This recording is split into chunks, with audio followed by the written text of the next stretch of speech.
If you have a startup named X, but you don't have X.com, you should probably change your name.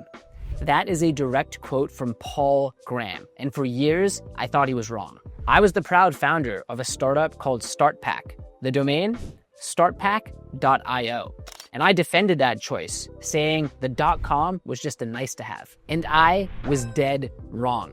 In this video, I will share the full story of how we killed that name that was actually signaling weakness when we needed to signal strength.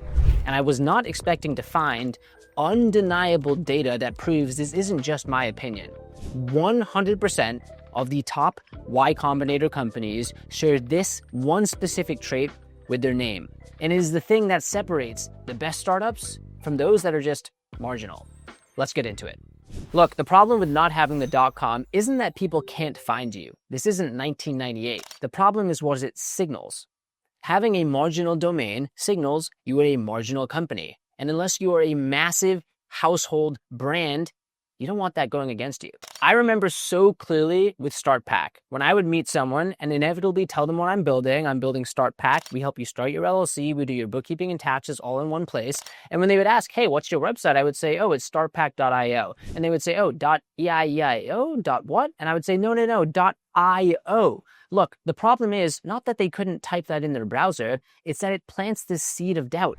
The truth is, not having the .com signals you are not a legit company. And that's the first lesson. Having the .io signals weakness. It creates this perception of weakness that puts you on the back foot before you've even done anything. And why would you want to start from a position of weakness? Right now, you're probably thinking, but I love my name, I can't change it, and I'm going to be radically candid with you. There are two things holding you back.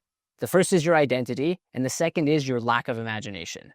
With StartPack, the truth is my identity was completely wrapped up in that domain. I thought the .io was cool. It was kind of like initializing a company. I had told so many people what .io meant. The truth is I just couldn't separate my identity from the name.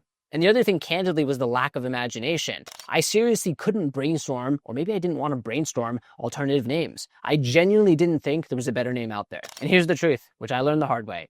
Having a different name is possible. The truth is your identity is just so tied to the name that you can't even see the blue sky or the green grass. You need to separate your identity from your name. The truth is there are better names out there. And if you had that better name, you would actually be just as attached to it.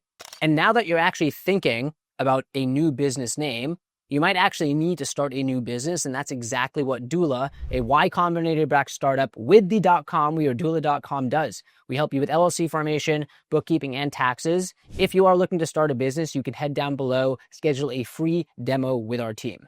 Now, let's talk about the data. This isn't my opinion. This isn't Paul Graham's opinion. Let's look at the most valuable Y Combinator companies. 100% of the top 20 Y Combinator companies have the .com. 94% of the top 50 have the .com. However, about 2/3 of any new YC batch have the .com. So, what does that tell you about the other third? They're in for a rude awakening. The truth is, the market filters for strength. And eventually, those businesses are going to face a reality test when they realize they are not signaling strength. They are signaling weakness and they are playing from behind. And that was me. The pattern is undeniable. The strongest startups secure the strongest domains. It's not a vanity metric and it's not a nice to have like I used to think.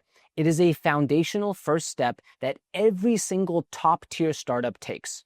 So if you don't have the .com, step one is you need to acknowledge the problem, but step two is realizing you need to have the discipline to fix it.